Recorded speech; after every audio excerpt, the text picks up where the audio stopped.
शिवनगर नाम का एक छोटा सा गांव था, घने जंगलों और हरे खेतों के बीच बसा हुआ। उसी गांव के किनारे मिट्टी की एक छोटी सी झोपड़ी में रहती थीं दो अनाथ बहनें, गौरी और लता। उनका जीवन सादगी से भरा था, पर उनकी मेहनत और उम्मीदें सूरज की तरह हर दिन नई रोशनी लाती थीं। दीदी देखो तो, सूरज निकल आया। आज का सवेरा कितना प्यारा लग रहा है।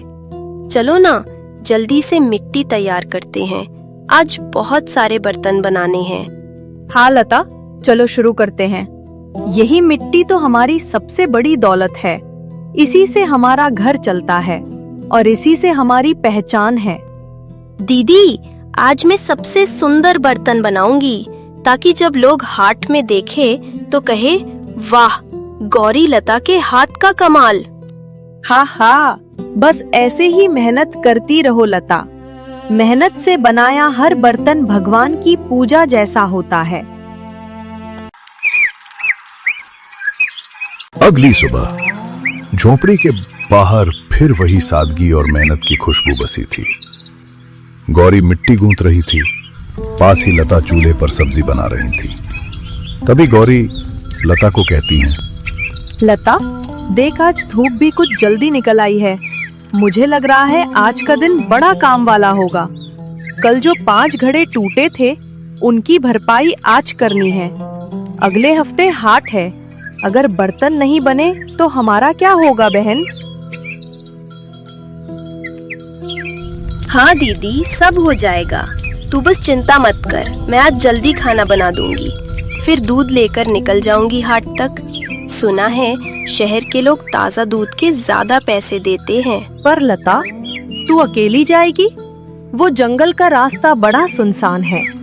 कभी कभी जंगली सुअर तक आ जाते हैं, और कल तो मैंने सियार की हुआ सुनी थी। अरे दीदी, अब मैं बच्ची नहीं रही, मैं सावधानी से जाऊंगी। धनु भी साथ होगी ना? वो तो जैसे मेरी माँ सी बन गई है।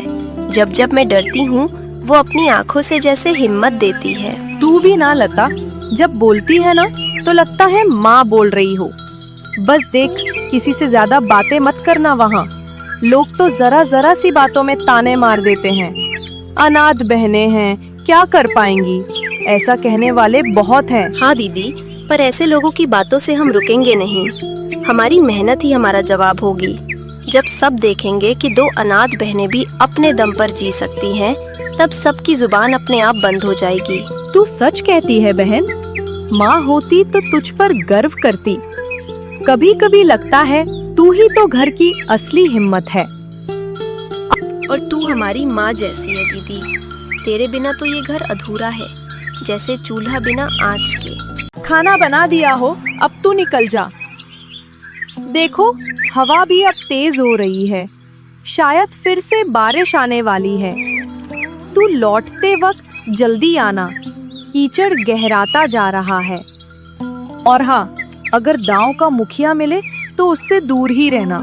पिछली बार उसने बर्तन के पैसे आधे दिए थे। हाँ दीदी, तू चिंता मत कर। धनु को खिला पिला दूं, फिर मैं निकल जाऊंगी। लता गाय धनु के गले में घंटी बांधती है, हाथ फेरती है। गौरी झोपड़ी के बाहर तक उसे विदा करने आती है। सावधानी से जाना बहन, और जल्दी लौट आना। हाँ दीदी, जब तक सूरज ढलेगा मैं लौट आऊंगी। और सुन, आज रात तू अकेली मत बैठना। मैं लौटकर बातें करूंगी बहुत सारी। उस सुबह लता ने पहली बार अकेले सफर किया था। छोटे कदम, बड़ा हौसला। दीदी ने विदा करते हुए बस इतना कहा था, सावधानी से जाना लता, धनु का ध्यान रखना। और फिर झोपड़ी के आंगन से वही प्यारी सी मुस्कान जो उसे ताकत दे गई। चल धनु, आज हाट में बहुत लोग होंगे। अगर सारा दूध बिक गया ना, तो तेरे लिए गुड़ लाऊंगी, और दीदी के लिए मिट्टी का नया घड़ा। जंगल का रास्ता लंबा और सुनसान था। कहीं रास्ते में फिसलन, कहीं सूखी डालियां। लता की एड़ियों में कांटे चुभते, फिर भी वो रुकी नहीं। हर कदम पर उसकी नजर आसमान की तरफ थी, जैसे ईश्वर से कह रही हो, थोड़ा साथ चलो ना। अचानक धनु रुक जाती है और जोर से चिल्लाती है। लता चौंककर चारों ओर देखती है। क्या हुआ धनु, कहीं सांप तो नहीं? तू चिल्ला क्यों रही है? धीरे धीरे आगे बढ़ती है, झाड़ियों में झांकती है, फिर राहत की सांस लेती है। बस एक गिरा हुआ पेड़ था।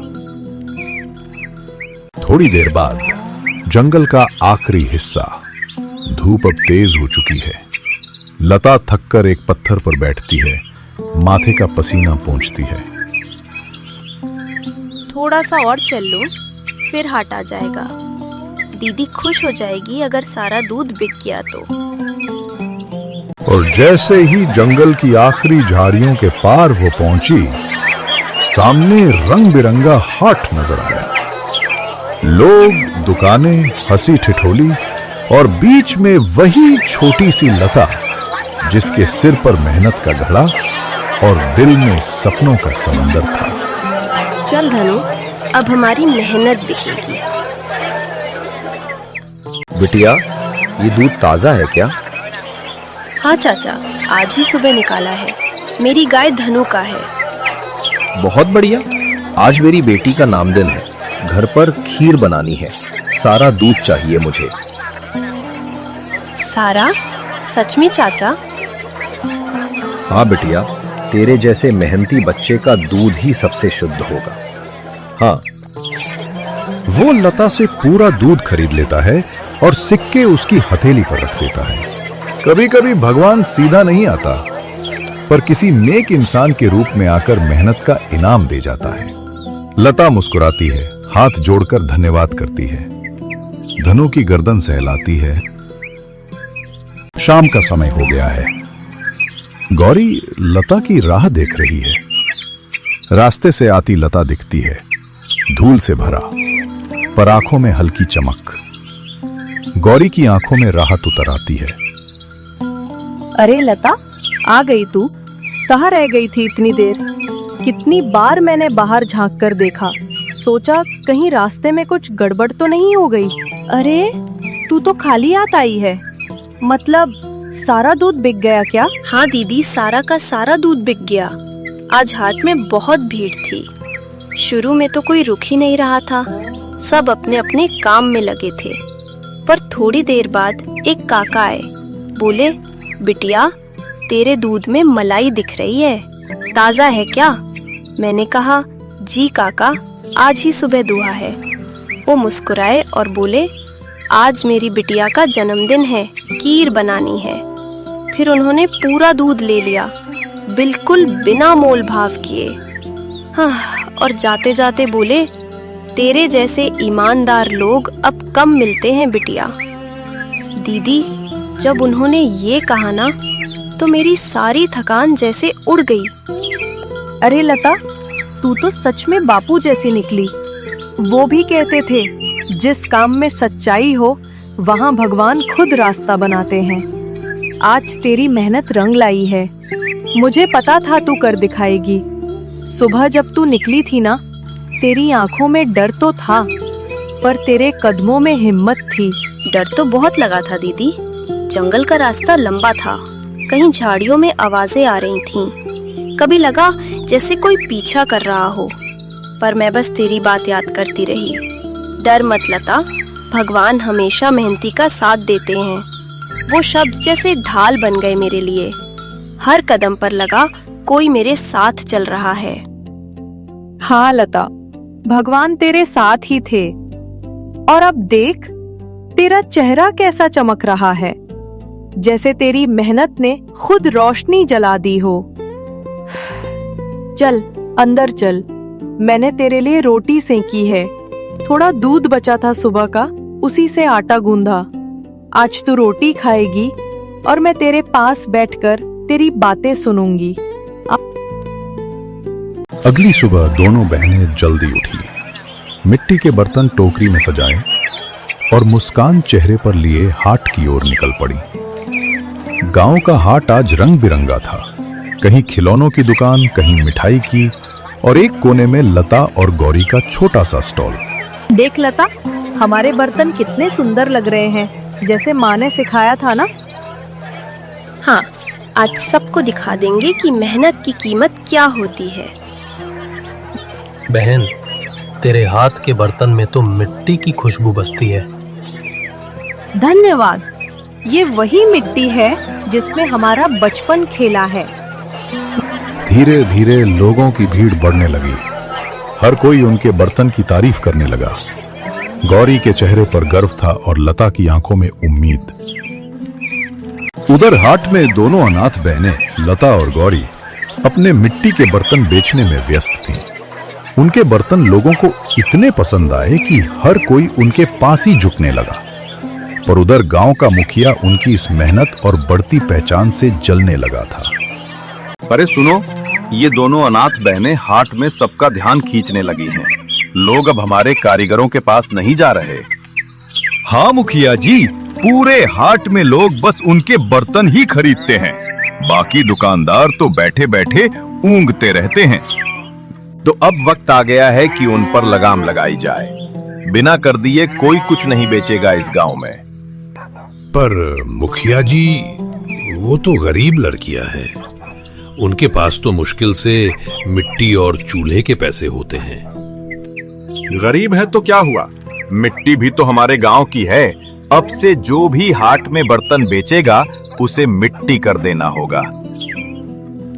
गौरी और लता दोनों बहनें थके कदमों से जंगल का रास्ता पार कर रही थीं। हाथों में खाली टोकरी, माथे पर पसीना, पर दिल में उम्मीद की हल्की सी लौ अब भी जल रही थी। दीदी, आज फिर बहुत कम बर्तन बिके। सुबह से बैठे रहे लेकिन लोग बस देखते रहे, खरीदते किसी और से थे। अब हम और क्या करेंगे दीदी? घर में अनाज भी खत्म हो गया है और जो थोड़ा पैसा मिला वो भी दवाई में चला गया। लता, ऐसी रातें आई हैं पहले भी, लेकिन तू डर मत। हमारी मिट्टी में जो मेहनत की खुशबू है ना, वो एक दिन सब तक पहुंचेगी। भगवान ने हमें खाली हाथ नहीं भेजा, मेहनत दी है। वही सबसे बड़ी ताकत है। अरे सुना तुमने? मुखिया जी कह रहे थे कि अब जो भी हाट में बर्तन बेचेगा उसे कर देना पड़ेगा। कर? वो भी इन गरीबों से?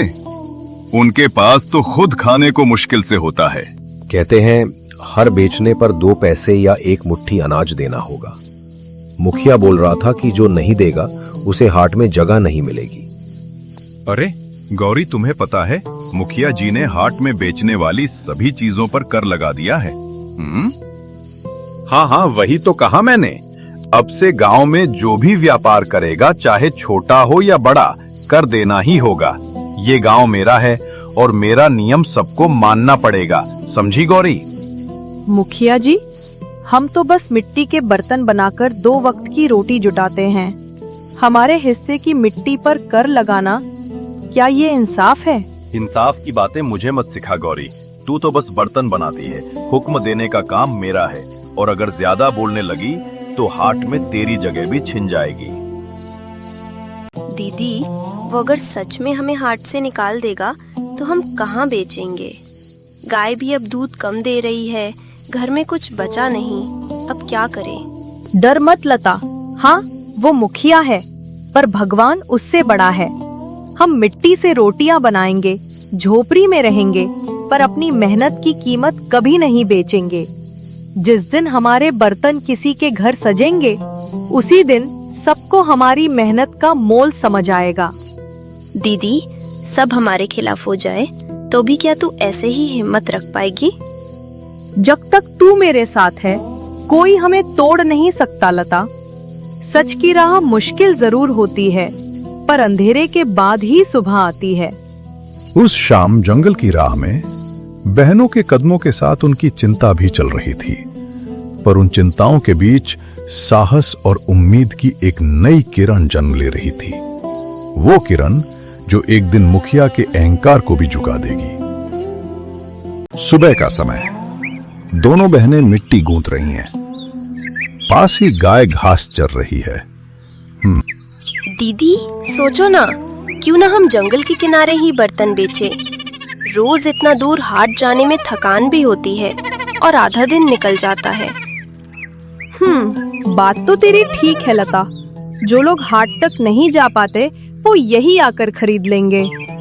हाँ दीदी, जंगल के रास्ते से रोज कई गांव के लोग जाते हैं। वो लकड़ी, घास या फल लाने आते हैं। वही हमारे ग्राहक बन सकते हैं। पर एक बात का ध्यान रखना लता, अगर हमने यहाँ दुकान लगाई तो गांव का मुखिया फिर कर मांगेगा। पिछले महीने भी तो बोला था, हाट के बाहर बेचोगी तो हिस्सा देना पड़ेगा। दीदी, वो मुखिया तो हर मेहनत कश का हिस्सा खाने बैठा है। इस बार हम उसका सामना करेंगे। ठीक है, डरना तो अब नहीं है। हमारे बर्तन ही हमारी ताकत है। अगर लोग पसंद करेंगे तो मुखिया भी कुछ नहीं कर पाएगा। तो पक्का दीदी, कल सुबह से ही पेड़ के नीचे नई दुकान लगेगी, हमारी अपनी दुकान। हाँ लता, अब वक्त है अपने दम पर आगे बढ़ने का। रात का घना अंधेरा, पूरा गांव नींद में डूबा है और इधर मुखिया गौरी और लता के बर्तन तोड़ने की साजिश में लगा है। तूने देखा है ना, अब वो दोनों बहनें किस तरह सबकी नजरों में छाई हुई हैं। गांव का हर आदमी, हर औरत उनके बनाए बर्तन खरीदने को उतावला रहता है। कभी वही लड़कियां थीं जो मेरे दरवाजे पर आकर मदद मांगती थीं। अब देखो, लोग मेरे पास नहीं, उनके पास जाते हैं। हाँ मुखिया जी, मैंने तो कई बार देखा है। लोग कहते हैं कि गौरी लता के बनाए बर्तन में मिट्टी की खुशबू होती है। सबकी जुबान पर बस उनका नाम है। बस यही तो बात खटक रही है मुझे। गांव में नाम मेरा होना चाहिए, इज्जत मेरी होनी चाहिए। पर अब वो दोनों औरतें गांव की बातें बन गई हैं। अब वक्त आ गया है उन्हें उनकी औकात याद दिलाने का। पर मुखिया जी, आप क्या करने का सोच रहे हैं? सुबह होने से पहले उनके सारे बर्तन तोड़ देना, एक भी साबुत ना बचे। देखता हूं फिर कैसे बेचेंगी हाट में जाकर। लेकिन मुखिया जी, अगर किसी ने देख लिया तो? गांव वाले बहुत मानते हैं उन दोनों को। कहीं बात फैल गई तो? तू बस वही कर जो मैं कह रहा हूं। रात गहरी होगी, कोई जागेगा नहीं। और अगर किसी ने कुछ पूछा तो बोल देना जंगल से कोई जानवर आया था, उसने सब तहस नहस कर दिया। सुबह जब वो दोनों बहनें उठेंगी और अपने टूटे बर्तन देखेंगी ना, तो उनके चेहरे की वो चमक, वो उम्मीद सब मिट्टी में मिल जाएगी। ठीक है मुखिया जी, जैसा आप कहें। अगली सुबह लता और गौरी उठी तो देखा उनके सारे मटके टूटे हुए पड़े थे। दीदी देखो ना, हमारे सारे बर्तन सब टूट गए। किसी ने जानबूझकर किया है ये। दीदी, सारी मेहनत एक पल में मिट्टी में मिल गई। लता, मत रो। जिसने भी किया है वो चाहता है हम हार जाएं। पर सुन, जो टूट गया है ना, वो फिर से जोड़ा जा सकता है। पर दीदी, इतने सारे बर्तन अब हम क्या करेंगे? फिर से बनाने में तो हफ्ते लग जाएंगे। फिर भी बनाएंगे, मिट्टी फिर गूंथ लेंगे, नए बर्तन फिर जलाएंगे। हम टूटे नहीं हैं लता, बस आजमाए जा रहे हैं। अगले दिन दोनों बहनें फिर से बर्तन बनाने में लग जाती हैं। दीदी देखो ना, कितनी अजीब बात है। जब सब कुछ टूट गया था तब लगा था कि अब कुछ नहीं बचेगा, लेकिन आज ये मिट्टी मेरे हाथों में फिर से जिंदा लग रही है। लता, मिट्टी कभी मरती नहीं, वो बस रूप बदल लेती है। जैसे बारिश के बाद जमीन फिर से हरी हो जाती है, वैसे ही हमारी उम्मीदें भी फिर से अंकुरित हो रही हैं। मतलब दीदी, हमें फिर से बर्तन बनाने चाहिए, फिर से वही मेहनत, वही सफर। हाँ लता, क्योंकि जो गिरकर भी उठ जाए वही असली मजबूत होता है। हमारी मिट्टी भी हमारी हिम्मत जैसी है, जितनी बार टूटे उतनी बार नया आकार ले लेती है। तो चलो दीदी, फिर से शुरुआत करते हैं, इस बार किसी डर के बिना। अगली सुबह गांव की औरतें आपस में बातें कर रही हैं।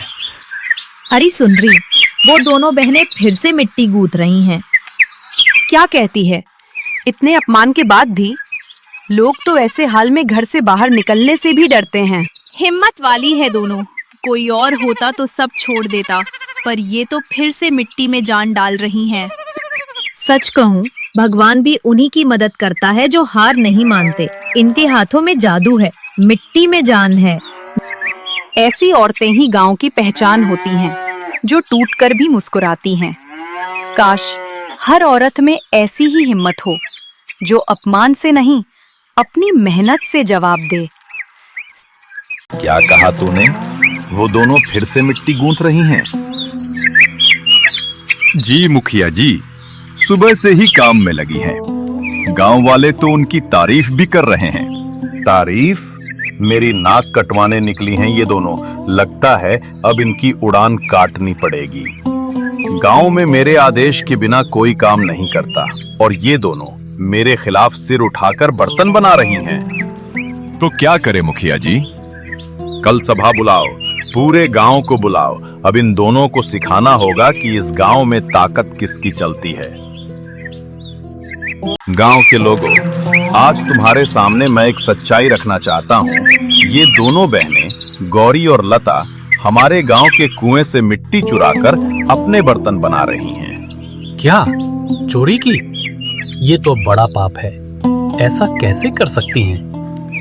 मुखिया जी, झूठ को सच बताकर लोगों को बहकाना आसान है, लेकिन सच्चाई मिट्टी की तरह होती है। जितना दबाओ उतनी ऊपर आ जाती है। हमने किसी की चीज नहीं चुराई। ये मिट्टी भगवान की है, जो सबकी है। जैसे सूरज सबको बराबर रोशनी देता है, वैसे ही मिट्टी भी सबको जन्म देती है। चुप रहो, ये गांव मेरी हद में आता है। यहाँ की हर चीज, यहाँ तक कि मिट्टी भी मेरे हुक्म से चलती है। तो बताओ गांव वालों, क्या भगवान की बनाई मिट्टी किसी एक की हो सकती है? क्या मेहनत करना भी अब जुर्म है? सच कहती है, मुखिया का लालच बढ़ गया है। उसके सच और झूठ का फैसला आज यही होगा। मिट्टी गंदी नहीं होती, गंदे वो लोग होते हैं जो उसे अपने स्वार्थ से बांटते हैं। हम बस जीना चाहते हैं, अपनी मेहनत से, अपने सपनों से। अगर ये अपराध है तो हाँ, हम दोषी हैं। बहनें सही कह रही हैं, मिट्टी सबकी है। मुखिया का लालच अब नहीं चलेगा। मुखिया, शर्म करो। मेहनत करने वालों को मत रोक। हम बस यही चाहते हैं कि गांव में किसी की मेहनत पर कोई ताला ना लगे। मिट्टी में सबका हक है, क्योंकि इसी मिट्टी से तो हम सब बने हैं। और जो मिट्टी में झुके वो ही फसल उगाता है। डर में नहीं, भरोसे में जीना ही सच्ची पूजा है। उस दिन गांव की चौपाल पर सिर्फ दो बहनों ने नहीं, बल्कि सच्चाई ने जीत पाई थी। और मिट्टी ने फिर साबित किया, जो झुकती है वही सबसे मजबूत होती है।